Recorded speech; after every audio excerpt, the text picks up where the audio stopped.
Hi there, Colour Blast fans. It's Melinda with you again today, and I am sharing this page that I created. I was kind of going for another clean-ish design on a mixed media page. As you can see, I've cut this cut file. It's a Just Nick cut file that I've had on my computer. I cut it at the 8.5 by 11 size. On the left-hand side, I have cut a couple of other things that I've used on other projects, but I challenged myself to use a different colour scheme. I seem to be going for the blues and the greens a lot lately, so I went, nope, I'm going to do something different. I'm going to go for some pinks and reds. So what you can see that I've done there is I let my colour shimmer dusts air dry when there's some colour left in there.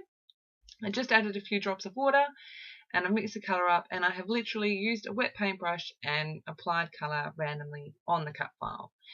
This cut file is still attached to my cutting mat. I found it doesn't cause any issues. I'm not using a heap of water, so I haven't applied gesso or anything. And the next colour the next product I've used there is the colour mica powder in watermelon. Again, I've just used a tiny amount of the powder in a old ephemera pack, add a little bit of water, mix it up, and again randomly applied it with a paintbrush. Next up is my colour sprays, and I've used Bubblegum and Love, so two different pinks and reds, and I've literally just squirted them on.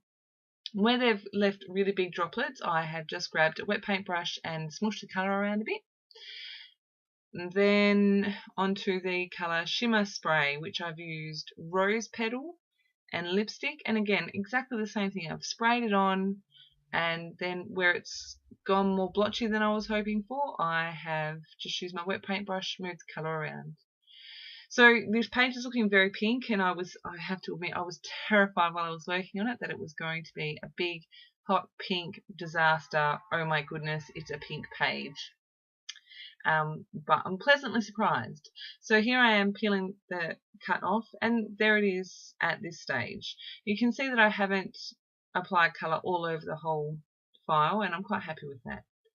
I wanted to add a bit of gold, so I'm using my bling colour paste and a dusty addict stencil just with some little crosses, and randomly applying that all over the cut file. Now I'm going to cut, I think, to a real time. No, I didn't. So some sprinkles of some bling colour spray, because I wanted a bit more gold, and I do actually, that was me just squirting straight over the whole cut file. I've left it overnight to dry, and so this is the photo I'm scrapping. It is a wedding photo, and I decided at the last minute that I wanted to add something behind where my photo was going. I've grabbed my colour shimmer spray in bling, a dry paintbrush, and you can see I am just literally going for it, just painting some colour straight onto the background. I did mark in there with some pencil where the colour was going, gave it a quick dry off with my heat tool, popped my photo back and kind of went, oh, I still need something. So take everything off again, grab another stencil, and oh no, I added a bit more at the top and the bottom because I just found that it was all behind the photo. So then I decided to start sticking things down, and at this point I think I glue everything down and then go, I think I want a bit more texture. I think. Well, that's right. I put a little glassine bag behind where my photo is with a tag just to include my journaling. It's nothing super secretive or anything like that. I just didn't know where else I was going to put it. And it basically just says, I literally gasped the first time I saw this photo. I absolutely love it. And we ended up using this as the photo on the front of our thank you gift tags that we sent out after our wedding. I'm just folding that up to a place where I'm going to be happy with where the tag's sitting. I decided I was going to use that for my title. So this is where I apply all the adhesive, and I decide after all the adhesive is on that I want a little bit of extra texture behind where my photo is going. Oh, why I didn't do that before, I don't know. So yeah, apply all my adhesive and then move the file and go, oh, So bling colour paste, a stencil, and again just randomly smearing it through. I sort of wanted it kind of almost in a diamond shape from top to bottom. It's just a text stencil. Now I think this is where I go into real, so I show you that close up, dry it off, and then in real time I think, no, I don't. So I thought I had done a real time video of me doing out the lid.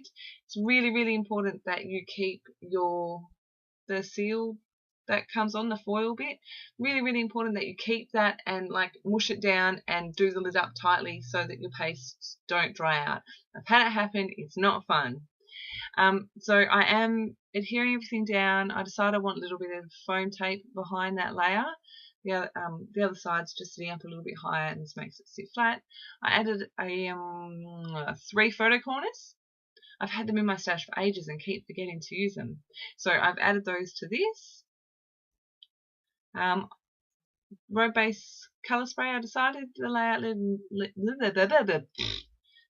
the layout needed a little bit of depth, so I grabbed a tiny little paintbrush, my road base colour spray, and I am literally just doing a few splatters all across the layout, covering my photo up because knowing my luck I would get it all over the photo.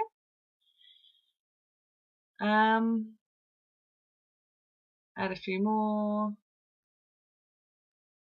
and here's a close-up and I'm all done. So another layout done for my wedding album. I really loved how this turned out. I was, like I said, I was terrified it's going to be, oh my god, it's pink, but it's not. So have a play with your product. This is an awesome way of getting colour, lots of colour without it being overwhelming. Thanks again for stopping by, and I will see you again very soon. Have a good day.